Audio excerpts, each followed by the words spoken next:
പക്ഷേ നിന്നോടും ഈ സ്ത്രീയോടുമുള്ള എന്റെ പക മനസ്സിൽ കിടന്നങ്ങ് തിളയ്ക്കുക.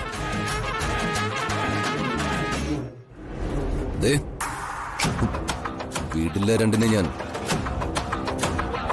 ഒറ്റയടിക്ക് കൊല്ലില്ല. പതുക്കെ പതുക്കെ മുറിവേൽപ്പിച്ച് കൊല്ലും. അമ്മേ, ഇവരെന്തിനാണ് വന്നെന്ന് ചോദിച്ചു പറഞ്ഞുവിടെ. ഇതൊന്നും ഒറ്റയടിക്ക് തീരുന്നതല്ല. എന്നാലും തൽക്കാലം വിട്ടേക്കാം. നീ എന്തിനാ വന്നേ? ഇവര് പഴയ ചാണകക്കച്ചവടം തുടങ്ങി കാണും. അത് വേണോന്ന് ചോദിക്കാൻ വന്നതായിരിക്കും. ഞാൻ കിടന്നിരുന്ന എന്റെ മുറിയില് എന്റെ സേഫിന്റെ മുകളില്. നിന്റെ സേഫിന്റെ മുകളിലോ? എന്റേതായിരുന്ന സേഫിന്റെ മുകളില് എന്റെ ഒരു ബാഗുണ്ട്. അതെടുക്കാൻ മറന്നുപോയി. അതൊക്കെ വേഗം എടുത്തു കൊടുക്കടി രാധമ്മേ. ഇവളൊക്കെ നിൽക്കുന്ന സ്ഥലം വരെ ദ്രവിച്ചു പോവും.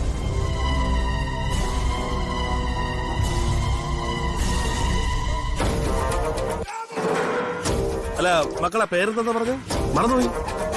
നന്ദന. ആ, നന്ദന. പേരൊക്കെ കൊള്ളാം. അല്ല മക്കളെ ഈ വേലകളൊക്കെ പഠിപ്പിച്ചത് ആരി? അല്ല, ഇത് ജന്മന കിട്ടിയതാണോ അതോ ഈ ട്രെയിനിങ് കോളേജ് പഠിച്ചതാണോ? എന്തായാലും നീ എവരെ പോലെ ചീട് പാരയൊന്നുമല്ല കേട്ടാ. മിസൈല്.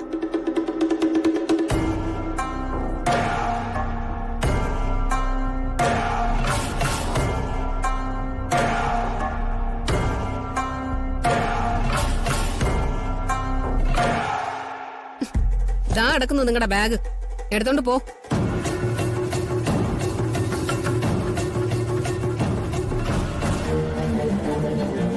എന്തായാലും എന്റെ ആങ്ങളയുടെ മുഖത്ത് ചെളി വാരി എറിഞ്ഞതിന് ഒരു ചെറിയ പ്രതിഫലം തരാതെ വിടുന്നത് ശരിയല്ല.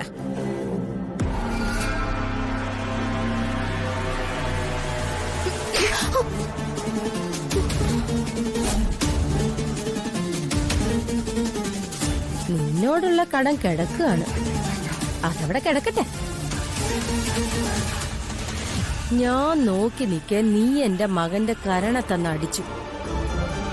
അതിനുള്ള ഫീസ് ഒരല്പം വൈകിപ്പോയി.